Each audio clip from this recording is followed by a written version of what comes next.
Hello everyone, welcome back to my channel, back to study with Anjali Singh. So everyone, today I am here with another topic. इससे previous की video में हमने जो topic लिया था वो था nutrition and types of nutrition. We have already studied about two types of nutrition, which was autotrophic nutrition and second was heterotrophic nutrition. And in heterotrophic nutrition, we had studied about herbivores, carnivores, scavengers, and parasitic. And my today's topic is steps in heterotrophic nutrition in animals. यानी कि जो heterotrophic जो विषम पोषी होते हैं उनमें भोजन को पचाने के लिए कौन कौन से स्टेप्स यानी कौन कौन से पद इस्तेमाल होते हैं या जंतुओं में पोषण क्रिया में जो पद यूज़ होते हैं वो कौन कौन से होते हैं. तो लेट्स सी. जो फर्स्ट ये 5 जो स्टेप्स है वो एक डाइजेशन की प्रोसेस होती है या न्यूट्रिशन में जो डाइजेशन होता है हम कह सकते हैं न्यूट्रिशन में जो डाइजेशन की प्रोसेस होती है उसमें ये सारे जो है वो इन्वॉल्व होते हैं. फर्स्ट है हमारा इंजेशन, जिसे हम अंतर्ग्रहण कहते हैं.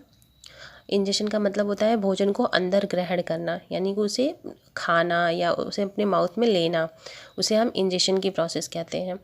दूसरा जो है वो डाइजेशन. ग्रहण करने के बाद हम भोजन को पचाने का कार्य करते हैं. जो हमारी बॉडी जो होती है वो बहुत सारे केमिकल प्रोसेस के थ्रू इसे डाइजेस्ट करने का वर्क करती है, तो इसे हम डाइजेशन कहते हैं. या किसी भी भोजन को कॉम्प्लेक्स कंपाउंड से सिंपल कंपाउंड में तोड़ने की जो क्रिया होती है उसे हम डाइजेशन कहते हैं. नेक्स्ट है हमारा एब्जॉर्प्शन. एब्जॉर्प्शन का मतलब होता है अब्जॉर्व करना, अवशोषित करना, न्यूट्रिएंट्स को सोख लेना, इसे हम अवशोषण कहते हैं. यानी आफ्टर डाइजेशन जो हमारे न्यूट्रिशन जो बहुत ही सिंपल कंपाउंड में या मॉलिक्यूल्स में चेंज हो जाते हैं उन्हें हमारी बॉडी या ब्लड सेल से उसे कैसे ऑब्जॉर्व करते हैं वो उस प्रोसेस ऑब्जॉर्प्शन कहलाती है.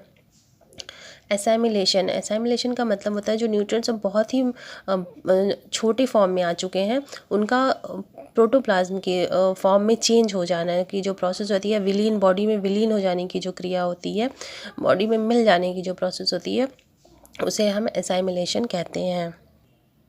एंड जो लास्ट है वो है excretion. Sorry for the voice.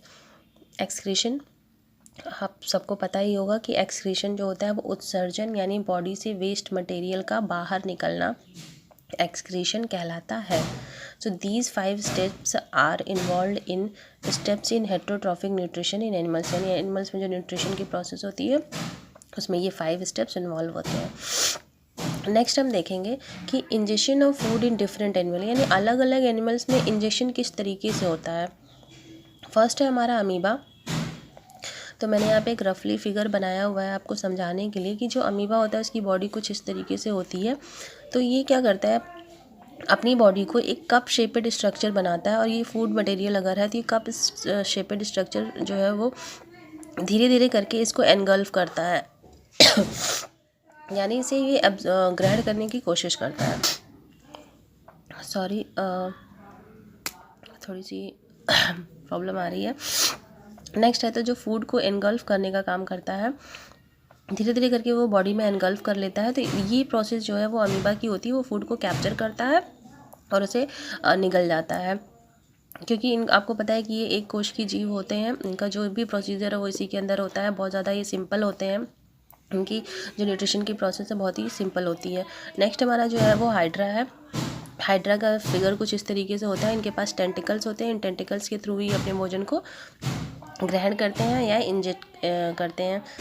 Next है इंसेक्ट. आपको पता है जो कीड़े मकोड़े होते हैं वो जो है वो माउथ पार्ट के थ्रू अपने भोजन को ग्रहण करने का कार्य करते हैं. फिशेस, इनके पास बकल कैविटी होती है. आपने फिशेस देखा है, उससे अपने पानी की जो धारा होती है उसमें फूड मटेरियल बह करके वो पानी के साथ ही उसको अंदर एनगल्फ कर लेते हैं. नेक्स्ट है बर्ड्स. इनके पास बीक होती है. और मैमल्स, मैमल्स में हम भी आते हैं, यानी मनुष्य जो है वो मैमल में आता है.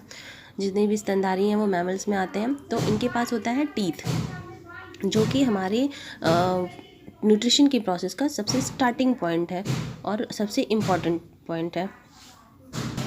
नेक्स्ट हम देखते हैं कि मनुष्य की आहार नाल में पाचन. अब चूँकि हम मैमल्स में देखेंगे कि जो हमारे न्यूट्रिशन में जो पाचन की क्रिया है वो कैसे हो रही है. यानी मनुष्य की आहार नाल में पाचन किस तरीके से होता है। तो इसमें दो प्रोसीजर हैं। पहला है मैकेनिकल यानी यांत्रिक पाचन, दूसरा है केमिकल यानी रासायनिक। मैकेनिकल का मतलब है हमारी बॉडी ऑर्गन किस तरीके से मूव करके भोजन को एक वन प्लेस से दूसरी प्लेस पर ट्रांसपोर्ट करती है, उसे हम यांत्रिक पाचन कहते हैं। या मैकेनिज्म यानी कि जैसे हम मशीनों के थ्रू अगर कोई काम कर रहे हैं तो एक मैकेनिकल प्रोसेस होती है। हमारी our body is also a machine, it works like machine. So the organs moves and remove the food particle from one organ to another organ, so this is mechanical process. And the other is our body secrete lot of food material like digestive glands secrete digestive juices and also enzymes. These involve in chemical reaction, यानी रासायनिक पाचन में कुछ जो रासायनिक चीज़ें होती हैं गैस्ट्रिक जूसेस होते हैं, एंजाइम्स होते हैं, वो निकलते हैं और भोजन को पचाने का कार्य करते हैं। इसे हम केमिकल या रासायनिक अभिक्रिया कहते हैं। तो यांत्रिक पाचन और रासायनिक पाचन दो तरीके का पाचन जो है मनुष्य की आहार नाल में होता है। यहाँ पे मैंने एक रफ फिगर बनाया हुआ है आपको समझाने के लिए कि फूड कहाँ से कहाँ तक होते हुए जाता है और कैसे वो हमारी बॉडी से बाहर निकलता है। तो पहले जो हमारे डाइजेस्टिव सिस्टम के जो पार्ट है, वो मेन पार्ट जो है, फर्स्ट अभी मैंने बताया आपको टीथ। जब भोजन को एनगल्फ करते हैं इंजेशन की प्रोसेस में, टीथ जो है वो इम्पॉर्टेंट रोल प्ले करता है। भोजन को तोड़ने का, कुतरने का, चबाने का कार्य टीथ करता है। उसके बाद यहाँ पे सलाइवरी ग्लैंड है जिनसे हमारा एंजाइम्स सेक्रेट होते हैं जो भोजन में मिक्स हो जाते हैं, और फिर वो भोजन में जब मैकेनिकल मूवमेंट के थ्रू ईसोफेगस से होता हुआ जो भोजन है वो स्टमक में आता है।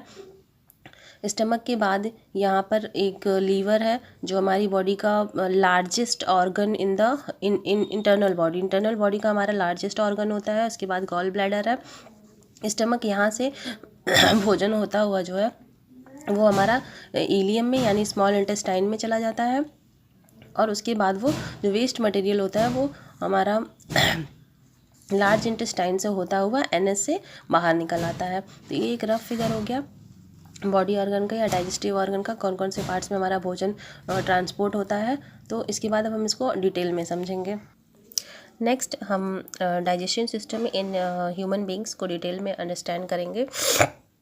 जो digestion system in buccal cavity या मुख गुहा या हमारा जो माउथ होता है उसे हम बकल कैविटी कहते हैं।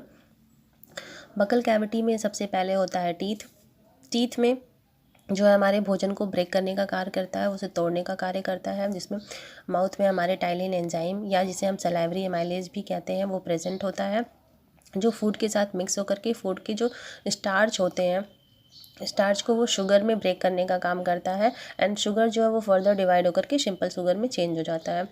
इसमें मैकेनिकल डाइजेशन यानी कि मैकेनिकल प्रोसेस भी इन्वॉल्व होती है, जिसके थ्रू जो हमारा फूड होता है वो बकल कैविटी से ट्रांसपोर्ट होकर के ईसोफेगस से होता हुआ स्टमक में पहुंच जाता है। ईसोफेगस जो होता है वो हमारी एक आहार नाल होती है।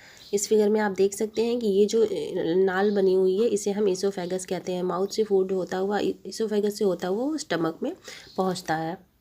नेक्स्ट जो है हमारा डाइजेशन इन स्टमक। अब भोजन जब स्टमक में आ जाता है तो स्टमक में जो है वो बहुत सारे केमिकल प्रोसीजर होते हैं।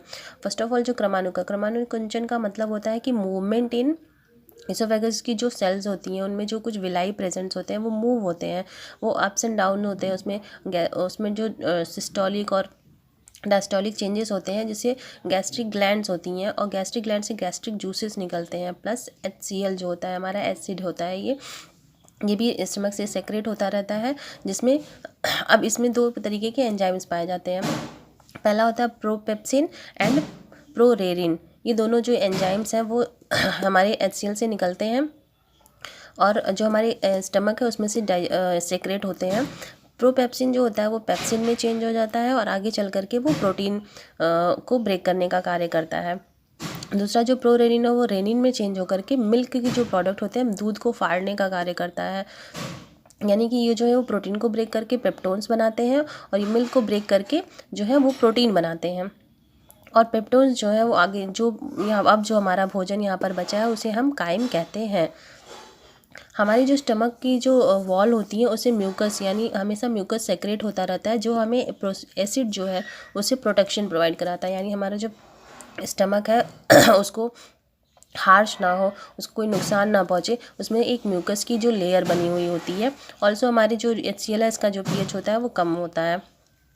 सो नेक्स्ट हमारा जो है वो है डाइजेशन इन डिओडिनम। डिओडिनम जिसको हम ग्रहणी में पाचन भी कहते हैं। You can see in this figure there is duodenum. ये जो स्टमक के जस्ट नीचे की जो लाइन है बन करके आई हुई है, इसे हम डिओडिनम कहते हैं या ग्रहणी भी कहते हैं। अब भोजन से जो भोजन ऑलरेडी आधा पच चुका है, आधा पचा हुआ भोजन जो है इससे होता हुआ स्मॉल इंटेस्टाइन में जाता है। सो लेट्स सी कि डाइजेशन इन डिओडिनम में क्या क्या प्रोसीजर होते हैं। पहला जो हमारा काइम है यानी अधपचा जो भोजन है उसमें बाइल जूस जो है वो ऐड हो जाते हैं और पित्तरस यानी कि पैंक्रियाटिक जूस जो है वो ऐड हो जाते हैं।